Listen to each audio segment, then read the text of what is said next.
Hey, Ben from Ben's Backwoods here. I want to do a quick review of the Air Mesh insoles that we sell, and also talk to you guys about cold dry footwear and cold wet footwear. These are the Air Mesh insoles. Uh, they are layers of plastic screening.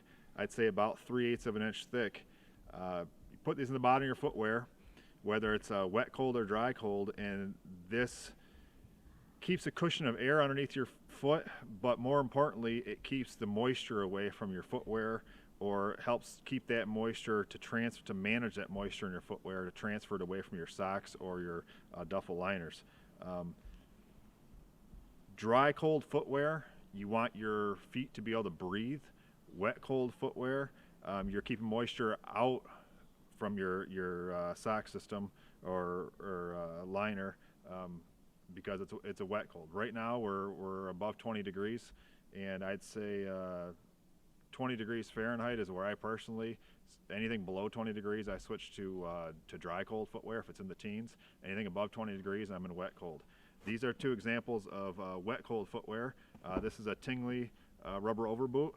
These are really nice, lightweight for snowshoeing in. I've got a regular wool duffel liner I put in there, and underneath that duffel liner is where you put this air mesh sole, and so this rides underneath that liner, and as your foot sweats and you accumulate moisture, the idea is that the moisture is going to end up underneath your underneath this air mesh insole, and it's going to keep your sock and your liner system dry.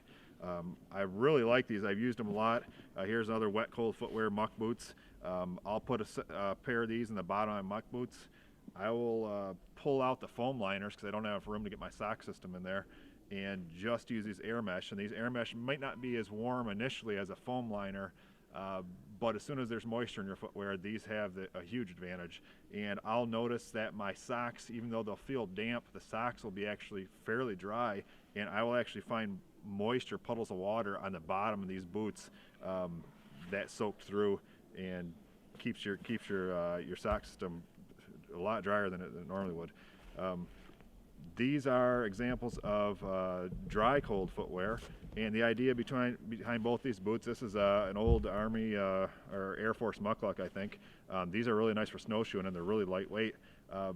But the canvas on these Mukluks let the moisture in your foot, it breathes. So any moisture in your footwear as you're walking is pumped out of these boots, and it breathes and it doesn't accumulate in your footwear. This is a more modern Air Force Mukluk. You can buy these on the surplus market pretty easy. These are nice for all around cold weather, for deep cold weather, below zero stuff.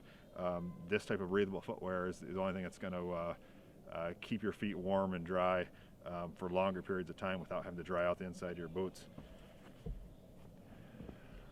And in all these, I run these air mesh insoles, and this just helps manage that moisture that's building up in your footwear, whether it's dry cold or wet cold.